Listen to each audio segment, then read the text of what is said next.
నమస్తే, నేను మధు. డైరెక్టర్ అనిల్ రావిపూడికి మెగాస్టార్ చిరంజీవి కార్ గిఫ్ట్ గా ఇచ్చారు.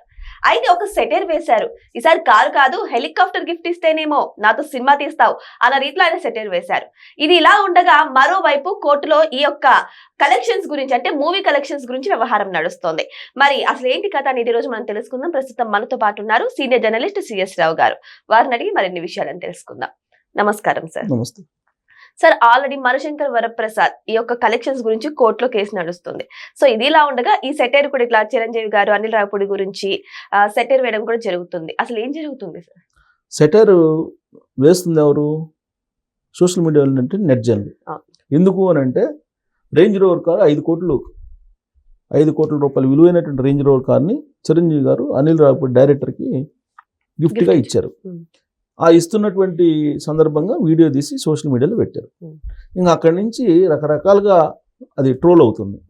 కొంతమంది పాజిటివ్ అయితే కొంతమంది నెగిటివ్. అసలు ఇంత డబ్బు ఎక్కడి నుంచి వచ్చింది, మీరు ప్రజల నుంచి దోచుకుంటున్నారు అనేటువంటి అభిప్రాయం కొంతమంది. మరికొంతమంది ఏంది, సినిమా హిట్ కొట్టారు అందుకని గిఫ్ట్గా ఇస్తున్నారు, దాంట్లో తప్పు ఏంటి అని మరికొంతమంది. చిరంజీవి గారు ఏమన్నారు, ఆ గిఫ్ట్ ఇస్తున్నటువంటి సందర్భంగా ఈ రేంజ్ రోవర్ ఇస్తున్నారు, ఇప్పుడు నెక్స్ట్ సినిమా తీయడానికి హెలికాప్టర్ అడుగుతావేమో అనేటువంటి ఒక సెటైర్ వేశారు. అంటే అనిల్ రావిపూడి డిమాండ్ ఎంత, అతని క్రేజ్ ఎంత అనేది చిరంజీవి గారే చెప్పారు. చిరంజీవి గారు ఒక పీ స్టేజీలకి సినిమా ఇండస్ట్రీలో చేరినటువంటి హీరో ఆయన. అలాంటి చిరంజీవి గారు నాతో సినిమా చేయండి అని చెప్పేసి మళ్ళా ఆయన రిక్వెస్ట్ చేస్తున్నారంటే ఆయన స్ట్రెంత్ ఏంటి అనిల్ రావిపూడిది అనేది అర్థమవుతుంది. సో ఇప్పటి వరకు మనం ఏం చూసాం, హీరోలనే చూసాం. హీరోలను బట్టి సినిమాలు ఆడతాయని చెప్పేసి అనుకున్నాం. కానీ ఇప్పుడు గతంలో మాదిరిగా పరిస్థితులు వస్తున్నాయి. గతంలో డైరెక్టర్ని బట్టి నిర్మాతలను బట్టి సినిమాలు ఆడేవి. ఇప్పుడు రామారావు గారు అలాగే నాగేశ్వరరావు గారు తొలి రోజుల్లో, ఆ తర్వాత నాగేశ్వరరావు గారు, తర్వాత రామారావు గారు వాళ్ళు ఉంటే చాలు సినిమా అనే పరిస్థితికి వచ్చేసింది. దాని కంటిన్యూషన్లో హీరో ఉంటే చాలు, హీరో ఖాళీ షీట్లు ఇచ్చేసారు, మన సినిమా అయిపోయింది అనే స్థాయికి వచ్చేసింది. వాళ్ళు నిర్మాతలు అసలు నిర్మాతల గురించి ఎవరు చెప్పుకోవట్లేదు కదా, ఇప్పుడు ఓన్లీ హీరోల గురించి చెప్పుకుంటున్నారు. పాపం నిర్మాత డబ్బులు పెట్టేది అన్ని రకాలుగా, డైరెక్టర్ మొత్తం కష్టం అంతా. కానీ హీరోలకి ఉన్నంత క్రేజ్ వాళ్ళకి ఉండట్లేదు. సో ఆ పరిస్థితి నుంచి ఇప్పుడు రాజమౌళి గారు సినిమా తీస్తే చాలు నాతోటి అనేటువంటి పరిస్థితి హీరోలు వచ్చేసారు. అనిల్ రావిపూడి గారు నాతోటి సినిమా తీస్తే బాగుండు అనిల్ రావిపూడి అనేటువంటి పరిస్థితికి హీరోలు వచ్చేసారు. ఇలా రావాలి వాస్తవంగా. మరి ఇలా వస్తున్నటువంటి సందర్భంలో కొన్ని విమర్శలకు గురయ్యేటువంటి సంఘటనలు ఎదురవుతున్నాయి. దాంట్లో ఒకటి ఈ రేంజ్ రోవర్ కార్ గిఫ్ట్ ఇస్తే ఇచ్చారు, దాంట్లో తప్పు పట్టాల్సిన అవసరం లేదు. ఆయన వరుసగా ఫ్లాప్లు ఉన్నాయి చిరంజీవి గారి.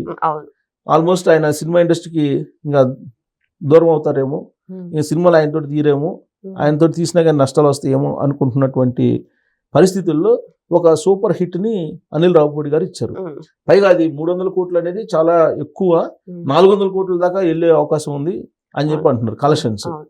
మరి ఈ 400 కోట్ల కలెక్షన్స్ ఎలా వచ్చినాయి అని అంటే టికెట్ల రేట్లు పెంచారు, ప్రీమియర్ షోస్ కి రేట్లు పెంచారు. 600 రూపాయలు ప్రీమియర్ షోస్ కి, ఆ తర్వాత మల్టీప్లెక్స్లకు 100 రూపాయలు, సింగిల్ స్క్రీన్ కి 50 రూపాయలు పెంచుతూ జియో ఇచ్చారు, ఆంధ్రప్రదేశ్లో ఇచ్చారు, తెలంగాణలో కూడా ఇచ్చారు. మరి సినిమా టికెట్లు ఈ విధంగా పెంచుకొని ప్రజల నుంచి ఈ విధంగా అధిక ధరలు వసూలు చేసి మీరు ఈ విధంగా గిఫ్ట్లు పంచుకుంటారా అని ప్రజలు ఇప్పుడు నెట్జన్లు ట్రోల్ చేస్తున్నారు. ఇంకోవైపు కోర్టు ఏమంటుంది, మీరు అసలు ఆల్రెడీ ప్రీమియర్ షోలు వద్దు, రేట్లు పెంచుకోవద్దు అని చెప్పి జీవో ఇచ్చాం కదా, దాన్ని పక్కన పెట్టేసి అసలు మీరు ఎలా ఇస్తారు, పెంచుకునే దానికి అవకాశం ఎలా ఇస్తారు అని చెప్పి ప్రభుత్వాన్ని ప్రశ్నిస్తూ ఆ సినిమా కలెక్షన్ సంబంధించి వివరాలు మొత్తం నాకు ఇవ్వండి అని చెప్పి ఆల్రెడీ ఆ కేసును వాయిదా వేసినట్టు మరి పిటిషన్ వేశారు. అసలు ఆ కలెక్షన్స్ ఏవైతే అడిషనల్గా వసూలు చేశారో, అధిక ధరలతోటి ఈ సినిమా టికెట్లు అమ్మారో అవి ఎన్ని అమ్మారు, ఆ మొత్తం వివరాలు ఇవ్వండి అని చెప్తున్నారు. సుమారుగా దాదాపు 42 నుంచి 45 కోట్ల వరకు మామూలు టికెట్ల ధరల కంటే కూడా ఎక్కువ టికెట్ల ధరలు పెంచి వసూలు చేశారని చెప్పి ఒక ప్రాథమికంగా లెక్క వచ్చింది. ఈ 45 కోట్లని ఏం చేస్తారు అనేది ఇప్పుడు కోర్టులో తేలాలి. ఎందుకంటే కోర్టులో పిటిషన్ ఉంది, కోర్టులో విచారణ జరుగుతుంది. ఈ 45 కోట్లు ఏం చేస్తారని ఇప్పుడు ఈ 45 కోట్లకు సంబంధించినట్టు కోర్టు విచారణ జరుగుతున్నటువంటి క్రమంలోనే 5 కోట్ల రూపాయలు విలువైనటువంటి రేంజ్ రోవర్ని గిఫ్ట్ ఇచ్చారంటే ఇదంతా ప్రజల సొమ్మే కదా అనేది ఇప్పుడు సోషల్ మీడియాలో నెట్జన్ల యొక్క ఒపీనియన్. అందుకే వాళ్ళు ట్రోల్ కోర్టులో చేస్తున్నారు. సబ్మిట్ చేసినటువంటి కలెక్షన్ యొక్క అమౌంట్ ఎంత ఉందో అది కూడా ఫేక్ అంట కదా సార్. అవన్నీ తప్పుడు లెక్కలు అని కొన్ని కలెక్షన్స్ వార్తలు వస్తున్నాయి. ఆ అవును కలెక్షన్స్ ఫేక్ అనేది ఇంకొక వాదన. అది అవును. కలెక్షన్స్ ఫేక్ అని చెప్పి వస్తూ ఉన్న సందర్భంలో డైరెక్టర్ అనిల్ రావిపూడి గారు బయటకు వచ్చారు. ఉమ్, బయటకు వచ్చి ఒరిజినల్ కలెక్షన్స్ ఉమ్, దాదాపు 25 మిలియన్ టికెట్స్ అమ్ముడుపోయి ఓన్లీ అది ఉంది కదా Book My book Show. My show, um, book my షోలో డేటా ఉంది, మీరు ఈ డేటా చూసుకోండి అని చెప్పి ఆయన చెప్తున్నారు. అదొక వివాదం. ఉమ్, అదంతా టాలీవుడ్ కి సంబంధించి. ఇప్పుడు చిరంజీవి గారిని నెక్స్ట్ సినిమాలో ఎవరైనా ఉమ్, బుక్ చేసుకోవాలనుకుంటే ఈ కలెక్షన్స్ చూపించి ఉమ్, ఆయన హైయర్ రెమ్యునరేషన్ పెంచుకునే దానికి అవకాశం ఉంది. అందుకు హైప్ చేస్తుంటారు. జనరల్ గా ఎవరైనా ఏ సినిమాకైనా హైప్ చేస్తుంటారు. ఉమ్, అవి ఒరిజినల్ కలెక్షన్స్ కావనేది ఇంకొక వర్షన్. అది అవును. అదేదో టాలీవుడ్ కి సంబంధించిన ఇష్యూ. ఉమ్, కానీ ఇక్కడ అధిక ధరలు, టికెట్ ధరలు అనేది పబ్లిక్ కి సంబంధించిన ఇష్యూ. ఉమ్, నా సినిమా నా ఇష్టం, నేను పెంచుకుంటాను, నాకు ప్రభుత్వంలో ఇన్ఫ్లుయెన్స్ ఉంది కాబట్టి అనుకుంటే కుదరదు కదా. అవును, ఇప్పుడు పోనీ ఆ తర్వాత రిలీజ్ అయిన సినిమాలు అనగనగా ఒక రాజు ఉంది, ఉమ్, అవును, నారి నారి నడుమ మురారి ఉంది, ఉమ్, భర్త మహాసేనుకు విజ్ఞప్తి అవును. ఉంది. మరి ఆ సినిమాలకు మరి టికెట్లు పెంచలేదు కదా, ప్రీమియర్ షోస్ కి వేసుకోలేకపోయారు కదా. అవును, ప్రీమియర్ షోలు అంటే సరే పడవ డిమాండ్ ఉండదు అనుకుందాం. ఉమ్, మరి టికెట్ రేట్లు పెంచే వెసులుబాటు వాళ్ళకి కూడా ఇవ్వాలి కదా. ఉమ్, సేమ్ ఒక రోజు తేడాతోటే కదా ఇది రిలీజ్ అయింది. అవును, మరి ఆ సినిమాకి మీరు టికెట్ ధరలు పెంచి ఇవ్వడం ఏంటి, ఉమ్, ఈ సినిమాలకి పెంచుకోకుండా సినిమాలు ప్రదర్శించడం ఏంటి, ఉమ్, ఆ వేరియేషన్ ఏంటి అనేది ఇప్పుడు కోర్టులో విచారణ జరుగుతుంది. ఉమ్, ఇలాంటి సమయంలో వీళ్ళు గిఫ్ట్లు ఇచ్చుకుంటా, వాళ్ళు ఫంక్షన్స్ చేసుకుంటా, సక్సెస్ మీట్లు చేసుకుంటా ఉన్నటువంటి క్రమంలో నెట్జన్లు ఇవన్నీ తప్పుపడుతున్నారు. మా దగ్గర నుంచి డబ్బులు వసూలు చేసి మీరు పంచుకుంటారా, మా దగ్గర నుంచి డబ్బులు ఎలా వసూలు చేస్తారు మీరు అధికంగా అని చెప్పి సోషల్ మీడియాలో వెంటబడుతున్నారు. అంటే ఇప్పుడు వాళ్ళు గిఫ్ట్ ఇస్తూ షూట్ చేసి పెట్టినటువంటి వీడియో రచ్చ చేస్తుంది సోషల్ మీడియాలో. ఉమ్, హ్యాపీనెస్ కోణంలో నుంచి తీసుకోకుండా ఉమ్, ఈ డబ్బులన్నీ మాయే కదా అనేటువంటి ఫీలింగ్ లోకి వచ్చేస్తున్నారు. ఉమ్, పైగా హెలికాప్టర్ ఇవ్వడానికి కూడా సిద్ధపడ్డాడు అవును, చిరంజీవి గారు. మళ్ళీ సినిమా తీస్తే అంటే ఇంకా ఈసారి సినిమా అంటే ఇంకా ఎంత పెంచుతారో, ఎంత పెంచే టికెట్లు ఎంత అవకాశాలు పెంచుకునే లాగా లైజనింగ్ చేసుకుంటారో అవును. ప్రభుత్వంతో. ఇలాంటి చర్చలు రకరకాల జరుగుతున్నాయి. అవును. అందుకే వాళ్ళు ఏదైనా ఇచ్చుకున్నా చేసుకున్నా కానీ ఉమ్, అది మామూలుగా ఉంటే పర్లేదు, అదేదో కొంచెం సక్సెస్ఫుల్ హ్యాపీ మూమెంట్ కాబట్టి వాళ్ళు పెట్టుకున్నారు. అది తప్పట్టట్లే మనం. ఉమ్, కానీ పబ్లిక్ దాని మీద వ్యతిరేకంగా రియాక్ట్ అవుతున్నారు ఎక్కువ మంది. ఉమ్, సరే ఫ్యాన్స్కి అయితే చిరంజీవి గారు ఏం చేసినా నచ్చింది, అది అవును. వేరే విషయం. అవును.